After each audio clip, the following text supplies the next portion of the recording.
खुलुमबाय बे समाव बड'लेण्ड इंखं टेलिभिजननि स्टुडिय'आव आं मिथिका नार्जारी दिनैनि गाहाय रादाबफ्राव दङ।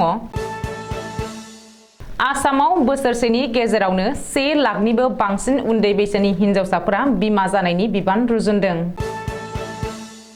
गलाघाटआव उदखार खालामनाय गान्दाया थैबाय। बाक्सायाव पुलिस इनकाउन्टार, सासे ड्राग्स फालांगिरि गोब्राब जोखोम। 7 दान देहा फाहामसालियाव फाहामथाय लानायनि उनाव मयना नायकआ न'आव थांबाय। उन्दै बैसोआव जुलि लानायफोरखौ हमनायनि हेंथायै मुस्लिम पार्सनेल ल' बर्डआ जौसिन बिजिरसालियाव थांगोन। सालबारियाव उदखार खालामबाय थानाय बनगुरुखौ ट्रेंकुलाइज खालामबाय। बाक्सानि सौहाथा समाजआ गोदानै बाथौ थानसालि गायसनदों। थिकादार दिगन्त गयारिया दुखुथिया सुबुंफोरनो अनसुंथाइ होदों।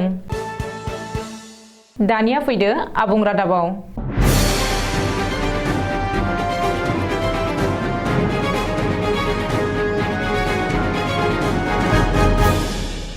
रायजोआव उन्दै बैसोआव जुलि जानायनि हेंथायै गोख्रों अपारेशन सोलिगासिनो दङ। बे समावनो उन्दै बैसोआवनो बिमा जानायनि गिलिर बिबान रुजुननाय आइजोफोरनि मोनसे गिख्रंथाव रिपर्टआ सोराङाव फैदों। RCH पर्टेलाव फोसावनाय डाटा बायदियै 2022 मायथाइसिम आसामाव 19 बोसोर बैसोनि दुइसिन सा 1,04,364 आइजोफोरा गोरबोआव खुदिया लादों। मख'नो गोनांदि रिप्रडाक्टिभ एन्ड चाइल्ड हेल्थ पर्टेलाव फोसावनाय बे डाटाखौ गिबि मन्त्रि डक्टर हिमन्त बिश्व शर्माया ससियेल मिडियायाव शेयार खालामनायनि उनावनो बे आयदाखौ लानानै रायजोआव गोख्रों सावरायनाया सोलिदों। रिपर्ट बायदिब्ला 2022 मायथाइयाव बरपेटा जिल्लायाव 19 बोसोर बैसोनि दुइसिन सा 11,658 हिनजावसाफ्रा बिमा जानायनि मुं रेजिस्टार खालामदों। बेबायदिनो धुबुरी आरो सोनाब सालमारायाव सा 14,438, गवालपारायाव सा 6,250, बङाइगावआव सा 3,293, क'क्राझाराव सा 3,759, दरंआव सा 4,584, मरिगावआव 4,254, चिराङाव सा 1,644, नगाव आरो हजायाव सा 12,188, कामरुपआव सा 4,773, धेमाजियाव सा 1,944, हाइलाकान्दियाव सा 2,842, नलबारियाव सा 1,690, बाक्सायाव सा 1,972, कार्बि आलं आरो सोनाब कार्बि आलंआव सा 2,750, सनितपुर आरो बिश्वनाथआव सा 3,909, लखिमपुराव सा 2,284, अदालगुरियाव 1,543, करिमगन्जआव सा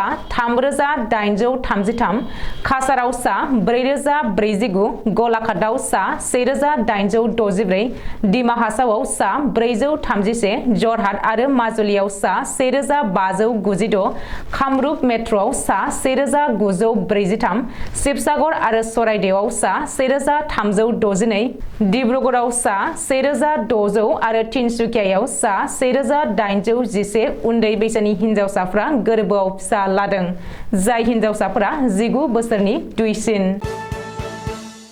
थांनाय 5 साननिफ्रायनो गलाघाट जिल्लानि गुबुन गुबुन ओनसोलाव उदखार खालामनाय गान्दाया थैबाय। गाज्रि थासारि आरो आथिङाव गोब्राब जोखोम जानायनि थाखायनो गान्दाया थैनो गोनां जाबाय। काजिरङानिफ्राय ओंखारबोनाय मासे गान्दाया गलाघाटनि पदुमनिखौ लानानै गुबुन गुबुन ओनसोलाव उदखार खालामदोंमोन आरो गाग्लोबनानै गोबांसाखौ जोखोम जाहोदोंमोन। नाथाय बै गान्दाया थैबाय। हाग्रा बिफाना फेलें जानायनि जुनैनो आसामनि मुंदांखा गान्दाया थैनो गोनां जादों होननानै ओनसोलनि रायजो राजाफ्रा अजद होदों। ओनसोलनि सुबुंफोरा अजद होनाय बायदिब्ला हाग्रा बिफाननि मावफारियाफ्रा गान्दाखौ हाग्रायाव होना हरफिननो नाजानायाव गान्दाया ओरै हरै खारनो गोनां जादों आरो बे समावनो जोखोम जानांदों। रिपर्ट बायदिब्ला गान्दानि जोखोम जानाय आथिंनिफ्राय गोबांथार थै गलांदों।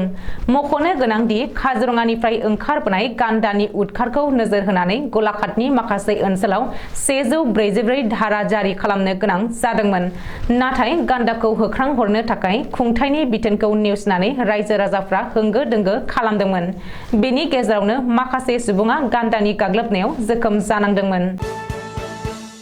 रायजोआव फिन पुलिस इनकाउन्टार बे खेबाव बाक्सा पुलिसा इनकाउन्टार खालामदों माजगावआव ड्राग्स फालांगिरिखौ थांखिनानै पुलिसा गुलि गावदों रिपर्ट बायदिब्ला बाक्सा जिल्लानि बेन्दोंआव थानाय गबरथना पुलिसनि गुलियाव ड्राग्स फालांगिरिया जोखोम जादों बबेखानि पुलिसनि गुलियाव गोब्राब जोखोम जानाय ड्राग्स फालांगिरिखौ बरपेटा फालुगि गावनि 29 बोसोर बैसोनि बिसा मिया होननानै सिनायथिनो हादों बेनि बागै गबरथना पुलिसा फोरमायथिनाय बायदिब्ला ड्राग्स फालांगिरि बिसा मियानि फाफ्लियाव गुलि नांदों आरो गोब्राब जोखोम जादों पुलिसनि गुलियाव जोखोम जानाय ड्राग्स फालांगिरि बिसा मियाखौ गिबियाव बरपेटा रड FRU आव थिसननाय जादोंमोन नाथाय उननि समाव गोब्राब हालोदाव बरपेटा मेडिकेल कलेजाव दैथायहरनाय जायो बबेखानि इमानुल हक आरो बिलाल हुसेन मुंनि गुबुन सानै ड्राग्स फालांगिरिखौबो पुलिसा हमनो हादों आरो बिसोर सानैबो हावलिनि पराफराल गामिनि होननानै पुलिसा फोरमायदों बाक्सानि SP राजेन सिंहआ फोरमायथिनाय बायदिब्ला ड्राग्स फालांगिरिफोरजों लोगोसे पेकेट 3 पेकेट क्रिस्टेल मेट ड्राग्स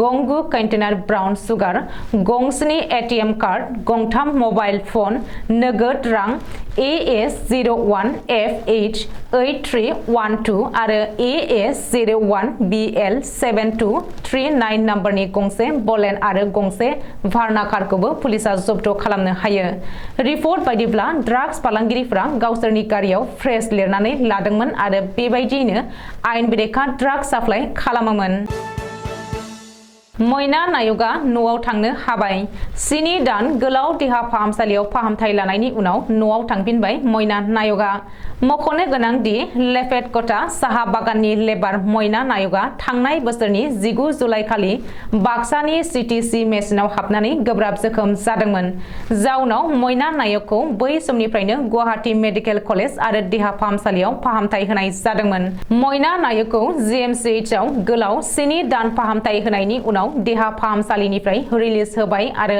मयना नायकआ दिनै फुङाव गावनि न'आव आगान होफैफिनबाय रिपर्ट बायदिब्ला GMCH निफ्राय रिलिज मोनबायब्लाबो मयना नायकनि मेगन आरो खर'आव सानाया दाबो एसे दंबावो बेनिखायनो बियो साहा बागाननि देहा फाहामसालियाव फाहामथाय लाबाय थानो नांगोन बेनि अनगायैबो टिसु आरो हेयार प्लान्टेशननि थाखाय फैगौ 1.5 दाननि उनाव मयना नायकआ GMCH आव थांफिननो नांगोन उन्दै बैसोआव जुलि जानायफोरखौ हमनायनि हेंथायै मुस्लिम पार्सनेल ल' बर्डआ जौसिन बिजिरसालियाव थांगोन आसामाव उन्दै बैसोआव जुलि लानायफोरखौ लान्थ्रियै हमग्लुंनाय जाथायनि हेंथायै जौसिन बिजिरसालियाव साफिनो थांखि लादों मुस्लिम पार्सनेल ल' बर्डआ मख'नो गोनांदि रबिबारखालि लखनौआव खुंनाय मुस्लिम पार्सनेल ल' बर्डनि जथुमाव बे थांखिखौ लादों होननानै गुवाहाटी गोजौ बिजिरसालिनि सिनियर एडभकेट आरो कमिटिनि सोद्रोमा सैयद हाफिज राशिदआ फोरमायदों रिपर्ट बायदिब्ला बर्डनि जथुमाव आसामनि बे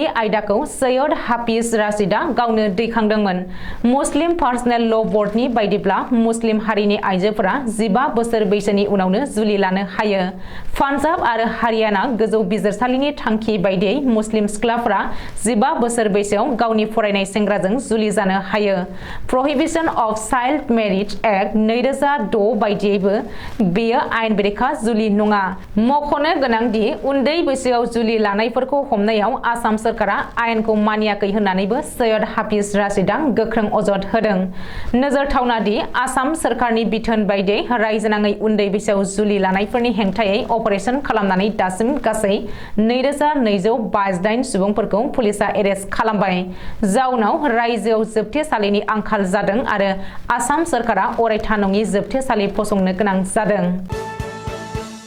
बाक्सा जिल्लानि सालबारि माज्राबारि बर' गामियाव हाग्रानि मोसौ एबा बनगुरुनि उदखारा साननै जाबायमोन बे उदखार खालामबाय थानाय बनगुरुखौ जोबथारनायाव हाग्रा बिफाना सुबुंनि जिउ रैखाथिनि थाखाय ट्रेंग्लेस खालामबाय समबारखालि बेलासिनि 3 रिंगासो समाव माहारियारि मानास हाग्रामानिफ्राय ओंखारबोदोंमोन हाग्रानि मोसौ एबा बनगुरुआ हाग्रानि मोसौआ मानासनि हाग्रा ओनसोलखौ नागारनानै सुबुंनि ओनसोलाव ओंखारबोनायाव जायगानि आरो ओनसोलनि थागिरि रायजोआ गिखांनायजों समखिखांदों जाथाय जानाय जायगायाव माहारियारि मानास हाग्रामानि हाग्रा बिफाननि आरो SSBनि जवानफोरा नुजाथिहैनानै हाग्रानि मोसौखौ माहारियारि मानास हाग्रामायाव होनानै लांनो नाजाबाय थादोंमोनब्लाबो होनानै लांनो हायाखैमोन जोबथारनायाव हाग्रानि मोसौखौ ट्रेंक्लेस खालामनो हायो आरो हाग्रा बिफाना अरनबारि हाग्रा गुदुसिम लानानै थाङो बाक्सा जिल्लानि सालबारि महकुमा बेन्दोंआव थानाय सौहाथैयाव गामि समाजा दिनै मागो दाननि 23 अक्ट' मंगलबार खालाराव गोदानै बाथौ थानसालि गायसनदों। दिनै सानसेनि मेहेरगोनां हाबाफारिजों सौहाथा गामि समाजा गिबि खेबनि थाखाय बाथौ फोरबो फालिथाय खुंफुंदों। बे बाथौ फोरबो फालिथायनि गिबि हाबाफारियाव फुंबिलिनि 6 रिंगायाव बाथौ दुमनाय, 8 रिंगायाव सिजौ बरायनानै बाथौ थानसालिसिम लाबोनाय, बेनि उनाव बाथौ खुलुमनाय, आरज मेथाइ रोजाब आरो आरज मेथाइ रोजाबनो थाखाय फालसिगुरिनि माइनावस्रि आरज हानजाखौ हांख्रायनानै लाबोनाय जादों। दिनैनि गिबि खेब एबा खुंगा सेथि बोसोरारि बाथौ फोरबो फालिथायनि बागै सौहाथा समाजनि आफादगिरि सपन ब्रह्म आरो नेहाथारि बुद्ध बर'आ खौरांगिरिनि गेजेरजों फोरमायदों दि दिनैनि बाथौ फुजा फोरबो फालिथायखौ गिबि खेब फालिथायखौ ग्रोम ग्रोम गेदेर खालामनाय जायाखै, मानोना गिबि खेबनि थाखाय आरज हानजाल' सानसेनि थाखाय फिसायै खुंफुंनाय जादों आरो फैगौ बोसोरफोराव सानसे एबा साननैनि हाबाफारि बायदियै गिदिरै खुंफुंगोन होननानै फोरमायदों। थांनाय जानुवारि दाननि 30 अक्ट'खालि चिरां जिल्लायाव सरकारनि आयेन बायदि हाग्रा बिफानजों न' बां सिफायनानै होखारजानाय 2 नं खालबारि, नर्थ खालबारि आरो गलगाथा बे दरथाम गामिनि राहा गोथे सुबुंफोरनो अनसुंथाइ होफैदों बाक्सानि फार्स्ट क्लास थिकादार दिगन्त गयारिया। थिकादार दिगन्त गयारिया जाथाय जानाय जायगायाव नुजाथिहैनानै गोथौयै दुखु मोननाय फोरमायदों। लोगोसे गावनो जा एसे हायो बेजोंनो राहा गोथे सुबुंफोरनो माखासे मुवा बेसाद, माइरं, दालि, जानाय थाव बायदि मुवा बेसाद आरो लोगोसे उन्दै गथ'साफोरनि थाखाय माखासे जाग्रा मुवाफोर राननानै होफैदों। बे समावनो भुगिनांनाय सुबुंफोरा फोरमायदों दि न' बां सिफाय जानानै भुगिनांनाय सुबुंफोरा गावसोरनि दुखु खस्थ' सैनांनायखौ नुनानै खौरां लाफिननायनि थाखाय साबायखर जासिदों थिकादार दिगन्त गयारिखौ आरो फोरमायबावदों दि गोजां बोथोरनि सुग्रि बाग्रि समाव जोमनो थाखाय जि जोम गैया आरो हरनि समाव उन्दै उन्दै गथ'फोरखौ फुथुनो थाखायबो मोजां जायगा गैया। बिनिखायनो जयै अर सायनानैसो हरनि समखौ बारहोनो गोनां जायो। लोगोसे फरायसालियाव फरायनाय गथ'फोराबो फरायसालियाव थांनो हायाखै। उन्दै उन्दै फरायसाफोरजों लोगोसे 9-10 थाखोआव फरायफुनाय फरायसाफोराबो फरायसालियाव थांनो हायाखै आरो मेट्रिक आनजादाबो खाथि सफैबाय। नाथाय दुखुनांथाव बाथ्रा दि दुखुथिया सुबुंफोरा जानाय थानाय, फरायनाय जेथिंबो राहा गोथे जानांबाय। बेनिखायनो आसाम सरकार आरो बिटिआर सरकारनिसिम बे जाथायजों भुगिनांनाय सुबुंफोरा माबा मोनसे राहा खालामनानै होनो थाखाय गुरैयै खावलायहरदों। दिनैनि रादाबा एसेनोसै। गोजोन्थों।